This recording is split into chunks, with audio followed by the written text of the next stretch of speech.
Wall Street up again. What are they smoking in New York? We have to talk about Victoria. Super is in shambles. And what's the deal with the iron ore prices? It's telling us that the world economy is heading in the right direction. I'm Peter Switzer. I'm Paul Rickard. And we're mad about money.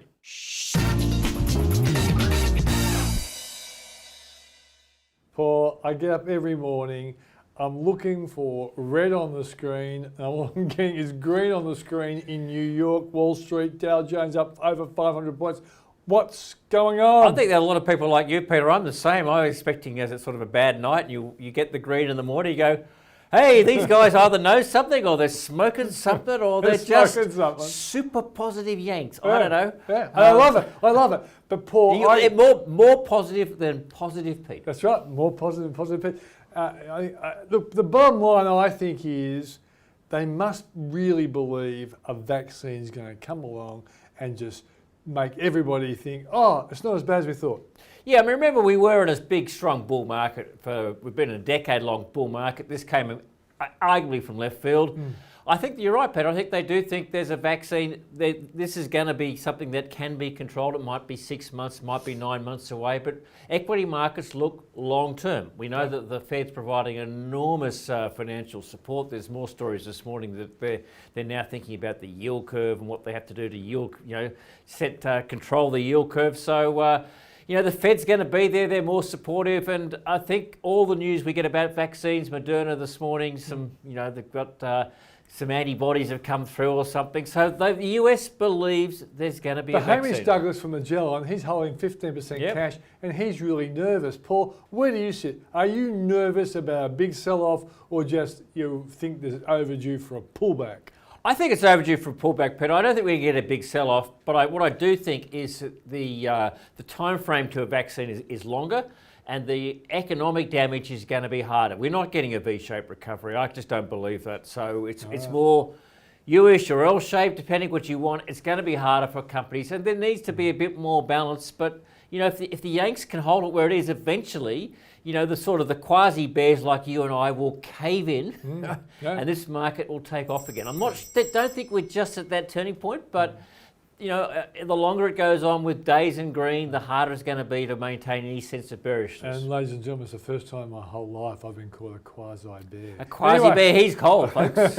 I'm Puma Bull, according to some people. Now, one of my favourite movies was We Have to Talk About Kevin. Yeah. We have to talk about Victoria. They really have screwed up.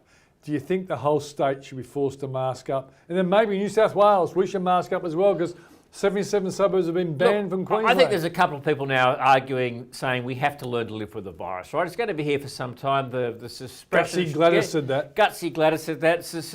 The suppression, whatever the word is only going to go so far. You're not going to eradicate it because we can't cut off all boundaries what overseas. What are you talking about, suppression? Or? That's what I was talking about. Yeah, you got it. So how difficult was that? Too many S's, right? The speech pathologists out there will know what the issue I'm having is. Right? Get on with it. Get on with it. Okay, all right. So suppression, I'm not going to say. Beating the virus. Beating the virus, we have to think about how we live with it, because you can't cut yourself off from the rest of the world. You can't lock Australia down. No. We still need to trade. We need to import. There's always going to be people coming into Australia, so you're not going to get rid of the eradication ain't going to work. The mask statistic I run with is in Hong Kong, where they all live really close together, half a person in 1 million died because of coronavirus. What do they do over there? They mask up, and it's time we masked up as well. Time we masked up, and I think Chairman Down, he's overplayed his hand again. But go for it, Gladys. Yeah. She's showing a couple of bit of backbone. In fact, next week's Mad About Money is going to be the masked up Mad About Money. We'll do it in mask, and we'll show you can do things brilliantly even with a mask. Let's go. Well, Donald shows you can actually have a conversation with a mask, right? Yeah, super shambles, Paul. This is your story. Look, I'm big on this issue, Peter. This is about the early release. We've had more data yesterday. We get every week in terms of the number of people accessing the super. This time for the second time. But what it is really highlighting, Peter, there are fundamental problems with our compulsory super system, right? At the moment, super is designed about just being a savings vehicle for retirement, and clearly a lot of Australians are saying they don't like that. They actually want to get when they want to be able to access their super. I think we need to deal with that in a way that makes super more meaningful for younger Australians, right? Let's have it as a savings scheme by all means, but let people be able to access it for legitimate savings purposes, like, for example, as to save a deposit for a home.